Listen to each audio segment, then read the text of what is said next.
కల్తీనై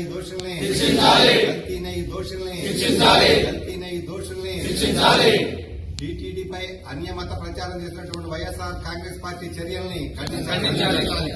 అన్యమత ప్రచారంపై మరి హిందూ సమాజంపై వైఎస్ఆర్ కాంగ్రెస్ పార్టీ చేసినటువంటి దుష్ప్రచారాన్ని కల్తీనై చేసినటువంటి అక్రమార్కుల్ని సప్లై చేసినటువంటి అక్రమార్కుల్ని కల్తీనై చేసినటువంటి అక్రమార్కుల్ని కల్తీనై సప్లై చేసినటువంటి అక్రమార్కుల్ని ఒక అబద్ధాన్ని ఇచ్చి దాన్ని నిజం చేయండిరా అని వైఎస్ఆర్ కాంగ్రెస్ పార్టీ కానీ వాళ్ళ నాయకుడికి కానీ జగన్మోహన్ రెడ్డి కానీ ఇస్తే దాన్ని నిజం చేయటంలో జగన్మోహన్ రెడ్డి గారు కానీ వాళ్ళ యొక్క పార్టీకి కానీ అస్కారావారు అవుతుంది. ఇందులో ఎటువంటి సందేహం కూడా లేదు. ఎందుకంటే ఈ యొక్క టీటీడీ దేవస్థానంలో వాళ్ళు చేసింది ఏంటంటే ఒక్క మాటలో చెప్పాలంటే పాలు లేకుండా నెయ్యి తయారు చేశారు. పాలు లేకుండా నెయ్యి తయారు చేసింది గత గవర్నమెంట్ జగన్మోహన్ రెడ్డి హయాంలో.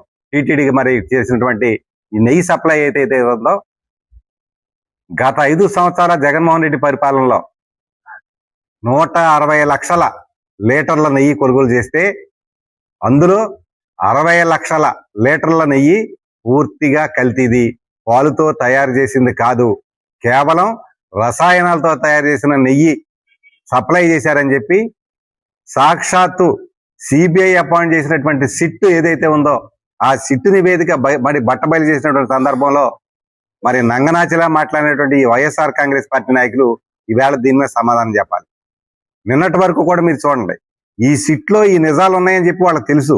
అయినా గత 10 రోజుల నుంచి కూడా చంద్రబాబు నాయుడు గారు, పవన్ కళ్యాణ్ గారు ఏదో లేని విషయం మాట్లాడినట్టు వాళ్ళేదో ప్యూర్ నెయ్యి గీ అంతా కూడా సప్లై చేస్తే దాని అంతా కూడా ఏదో సిట్ ఏదో అంతా నిఖరంగా చెప్పేసింది, జగన్మోహన్ రెడ్డి తప్పు ఏమీ లేదని చెప్పి సిట్ చెప్పేసినట్టు అని ఒక అబద్ధాన్ని నిజం చేయటంలో జగన్మోహన్ రెడ్డి కానీ వాళ్ళ నాయకులు కానీ YSR Congress party social media కానీ వాళ్ళ గత 10 రోజుల నుంచి చేసినటువంటి హడావుడి చూస్తూ ఉంటే అమాయకులంతా కూడా అబద్ధాన్ని కూడా నిజం అనుకునేటువంటి పరిస్థితి ఈవేళ రాష్ట్రంలో ఉంది.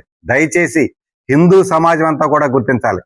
ఈ రోజు జగన్మోహన్ రెడ్డి అనే వ్యక్తి చేసినటువంటి గత 5 సంవత్సరాల పరిపాలనలో టీటీడీకి చేసిన అన్యాయాన్ని వాళ్ళందరూ కూడా గుండెపై చేసుకుని ప్రమాణం చేయగలరు. వేళంతా కూడా మేము కల్తీ నెయ్యి సప్లై చేయలేదని 1,60,00,000 కిలోలు నెయ్యి కొనుగోలు చేస్తే అందులో 60 లక్షల కిలోలు కేవలం రసాయనాలతో తయారు చేసిన నెయ్యి మాత్రమే అని సిబిఐ అపాయింట్ చేసినటువంటి సిట్టే చెప్పిందంటే దీనికి సమాధానం జగన్మోహన్ రెడ్డి కానీ వైఎస్ఆర్ కాంగ్రెస్ పార్టీ కానీ ఏం చెప్తారో ప్రజలందరూ కూడా ఒకసారి గమనించాలని కోరుతున్నాం.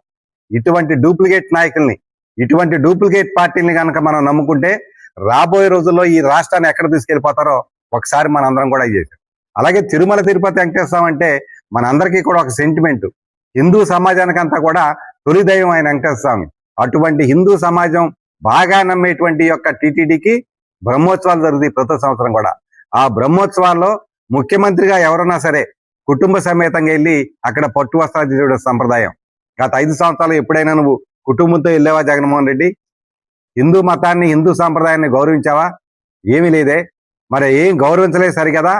మనకి ఏదైతే విజయనగరంలో రామాలయం మీద దాడి గాని, అలాగే రకరకాల ప్లేసుల్లో అనేక రకాల అక్కడ రథం మన అంతర్వేదిలో రథం తగిలేసినప్పుడు గాని, పరకామణిలో దొంగతనం చేసినప్పుడు గాని, పరకామణిలో దొంగతనం చేస్తే మాజీ ముఖ్యమంత్రి అంటాడు అది చిన్న దొంగతనమే కదా అంటాడు ఆయన. చిన్న దొంగతనమేనంట, దొంగతనమే అంట కానీ చిన్న దొంగతనం అంట.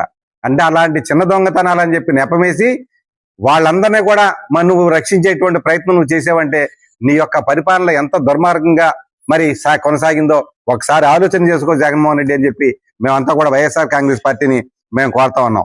ముఖ్యంగా హిందూ సమాజాన్ని అందరికీ కూడా దండం పెట్టి నేను అడుగుతా ఉన్నా, ఇటువంటి దుర్మార్గపు ప్రతిపక్షాన్ని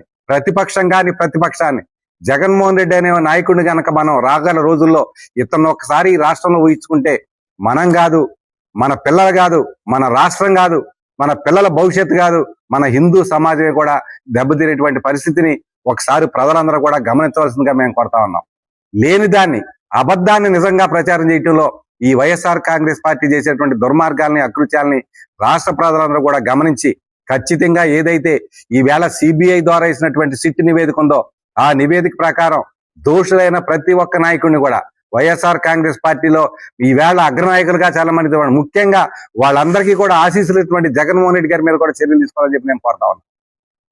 తప్పనిసరిగా ఎవరైనా సరే హిందూ సాంప్రదాయాన్ని కానీ, హిందూ సమాజాన్ని కానీ మతపరమైనటువంటి ఇబ్బందులు రాకుండా ఎవరి మతాన్ని వాళ్ళు కూడా గౌరవించుకునేటువంటి మన రాష్ట్రంలో కానీ మన దేశంలో కానీ ఇటువంటి హిందూ సమాజాన్ని క్షోభ పెట్టే పనులు చేసినటువంటి జగన్మోహన్ రెడ్డి యొక్క దుర్మార్గాల్ని మరి వాళ్ళు చేసేటువంటి దారుణాదారుణమైనటువంటి విషయాలంతా కూడా రాష్ట్ర ప్రజలు కూడా గమనించి ఖచ్చితంగా కూటమి ప్రభుత్వాన్ని మేము కోరుకునేది ఏంటంటే ఈ సిట్టి ఏదైతే నివేదిక ఇచ్చిందో ఈ నివేదిక ప్రకారం ఎవరైతే ఇక్కడ దోషులు ఉన్నారో వాళ్ళందరినీ కూడా నిర్దాక్షిణ్యంగా శిక్షించవలసిందిగా చట్టపరంగా చర్యలు తీసుకోవాల్సిందిగా మీ ద్వారా కూడా నేను ఈ రాష్ట్ర ప్రభుత్వం కోరుతా ఉన్నానని చెప్పి ఈ సమావేశం తరపుతో ముగిస్తా ఉన్నాను.